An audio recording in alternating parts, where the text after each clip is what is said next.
रूस यूक्रेन के बीच 1418 दिनों से भीषण जंग जारी है, लेकिन अब ये युद्ध और भी विनाशकारी हो गया है। रूस ने एक नया और बेहद घातक हवाई युद्ध छेड़ दिया है। पुतिन ने नई पीढ़ी के एक ऐसे स्ट्राइक ड्रोन को युद्ध में उतारा है जिससे जेलेंस्की का छिपना तक मुश्किल हो गया है। रूसी हथियार कैसे कीव समेत यूक्रेनी शहरों में तबाही मचा रहा है। यूक्रेन पर हो रहे रूसी हमले को क्या नेटो रोक पाएगा? इस रिपोर्ट से समझिए।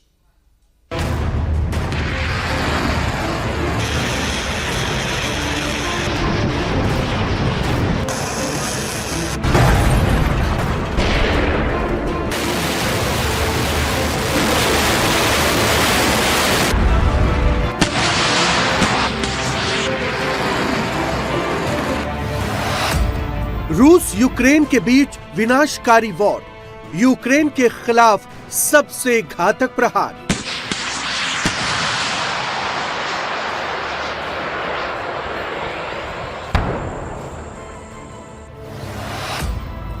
पुतिन ने छेड़ा सबसे घातक हवाई युद्ध, जेलेंस्की के लिए छिपना हुआ मुश्किल।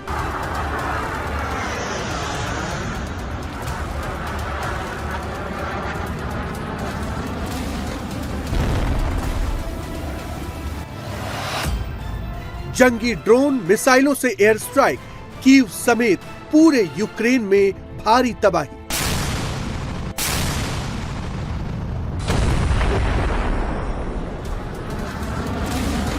रूस यूक्रेन के बीच करीब 4 साल से जारी जंग बेहद खतरनाक मोड़ पर पहुंच चुकी है। यूक्रेन के खिलाफ रूस ने एक नया और बेहद घातक हवाई युद्ध छेड़ दिया है, जिससे जेलेंस्की के लिए छिपना भी आसान नहीं होगा।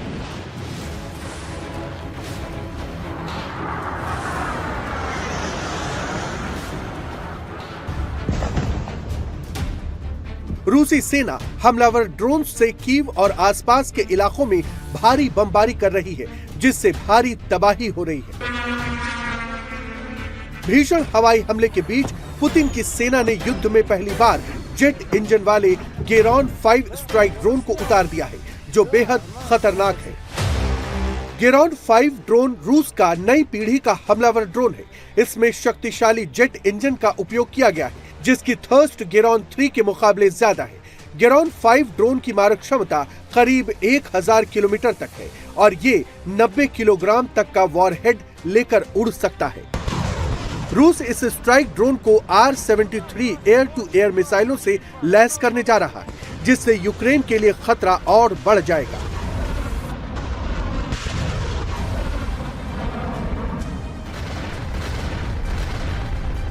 गेरॉन 5 ड्रोन अपनी उड़ान के दौरान ही हवा से दुश्मन पर मिसाइलें बरसाने में सक्षम होगा। रूस पहले ही अपने कुछ ड्रोन को R-60 मिसाइलों से लैस कर चुका है। इसके साथ ही रूस का यूक्रेन के खिलाफ ताबड़तोड़ हमला जारी है। रूसी सेना चुन चुन कर यूक्रेन के अहम ठिकानों को निशाना बना रही है। पावर प्लांट समेत मिलिट्री और इंडस्ट्रियल बेस को ध्वस्त किया जा रहा है। रूसी रक्षा मंत्रालय के मुताबिक रूसी सेनाओं ने पिछले 24 घंटे में यूक्रेन के 149 ठिकानों पर हमले किए हैं। यूक्रेन के मिलिट्री और इंडस्ट्रियल ठिकानों पर हमले किए गए।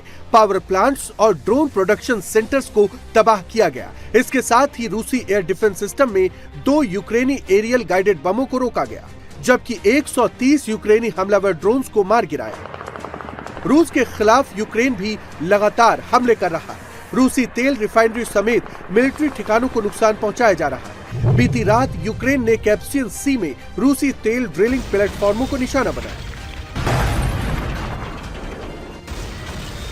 कैस्पियन सागर में ये तेल ड्रिलिंग प्लेटफॉर्म रूस के लुकोइल इलाके में थे। रूस का दावा है कि यूक्रेनी सेना ने रूस के वोरोनेज, कुर्स्क, ब्रायंस्क और बेलगोरोड क्षेत्रों को निशाना बनाते हुए 33 ड्रोन्स दागे।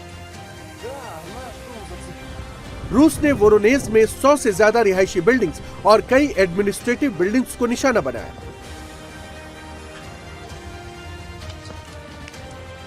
रात भर चले यूक्रेनी ड्रोन से एक शख्स की मौत हो गई, जबकि 3 से ज्यादा लोग घायल हो गए।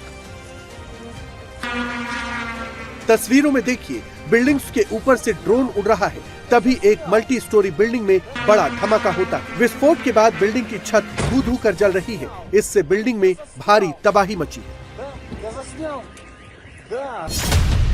रूसी हमले से एक तरफ जहां यूक्रेन में भारी तबाही मच रही है, लोगों को बिजली, पानी, हीटिंग समेत बुनियादी सुविधाएं नहीं मिल पा रही,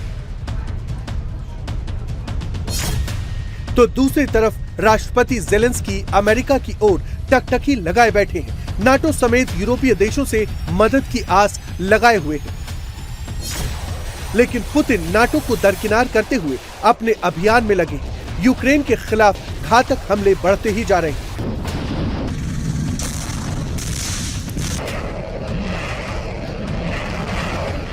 जिस नाटो से जेलेंस्की को काफी उम्मीदें थी, उस नाटो को लेकर अमेरिकी राष्ट्रपति ने जो बयान दिया है वो बेहद दिलचस्प है। I'm the one that saved NATO. I'm the one that got him to pay 5.5% of GDP. Wait a minute. It was 2%, and they didn't pay. Now they're paying 5%. I'm the one that saved NATO. You wouldn't have NATO if I weren't president. Would you pull the U.S. out of NATO? Would you consider doing that? Well, maybe NATO would be upset if I did it. Maybe NATO would save a lot of money. But I like NATO. You know, I just wonder whether or not if we needed NATO, would they be there for us? I'm not sure they would. You know, we spent a lot of money on NATO, and I'm not sure they would. But what would you say? Now, what's happened is, as you know, तबाही की ये तस्वीरें पूर्वी Ukraine के Donetsk oblast की हैं। Donetsk के Konstantinov, जहां रूसी सेना ताबड़तोड़ हमले कर रही है। आग उगलते रॉकेट्स यूक्रेनी सैन्य ठिकानों को तबाह कर रहे हैं। ये इलाका फ्रंट लाइन का है, जहां इस साल रूसी सेना 2 से 3 किलोमीटर आगे बढ़ चुकी है। ये रूसी सेना की गियात्सिंट एस तोपें हैं, जो दनादन आग के गोले बरसा रही हैं।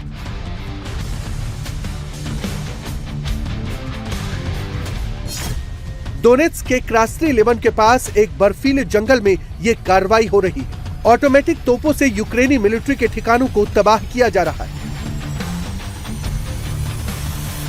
दुश्मन पर आग के गोले बरसाती ये 152 mm तोप खाने हैं। इसका इस्तेमाल लंबी दूरी की मारक क्षमता के लिए किया जाता है, जो 28 किलोमीटर तक प्रभावी है।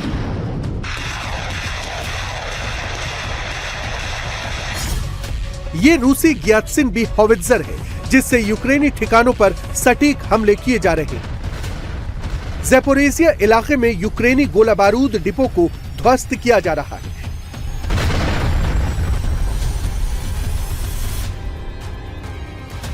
ये रूसी अभियान का एक प्रमुख हथियार है, जो दुश्मन के टारगेट पर घातक हमले करता है। रॉकेट्स और तोपों के साथ ही रूसी सेना ड्रोन से ताबड़तोड़ हमले कर रही है।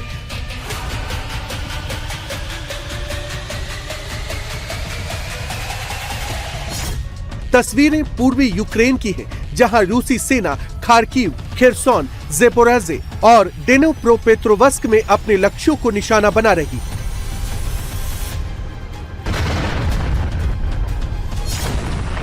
यूक्रेनी ठिकानों पर विनाशकारी बम गिराए जा रहे हैं। कड़ाके की सर्दी के बीच रूस जहां पावर प्लांट्स और हीटिंग सिस्टम को तबाह कर रहा है, तेल और गैस डिपो को ध्वस्त कर रहा है, तो राष्ट्रपति जेलेंस्की यूरोपीय देशों से एंटी एयर मिसाइलों की मांग कर रहे हैं। सर्दियां मुश्किल बढ़ा देती है, इसी वजह से ये इतना कठिन है और रूस इसी का फायदा उठाना चाहता है। मैं यूक्रेन में उन सभी का आभार मानता हूं जो कठिनाइयों के बावजूद मरम्मत करके जीवन बचा रहे हैं। मुख्य सचिव सियर्स्की से बात की, पीपीयू और जरूरी आपूर्ति के बारे में चर्चा हुई। कुछ अनुरोध अब भी लंबित हैं, जिन्हें तेज करने की जरूरत है। पहली प्राथमिकता पीपीयू के लिए मिसाइल्स है।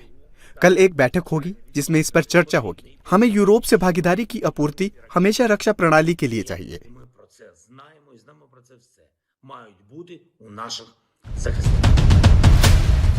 एक तरफ रूस सबसे घातक ड्रोन से हमले कर रहा है, यूक्रेन में भारी तबाही मचा रहा है, तो जेलेंस्की अभी भी यूरोपीय देशों से हथियार की मांग कर रहे हैं। ऐसे में फिलहाल ये युद्ध थमने वाला नहीं। आने वाले दिनों में ये युद्ध और विनाशकारी हो सकता है।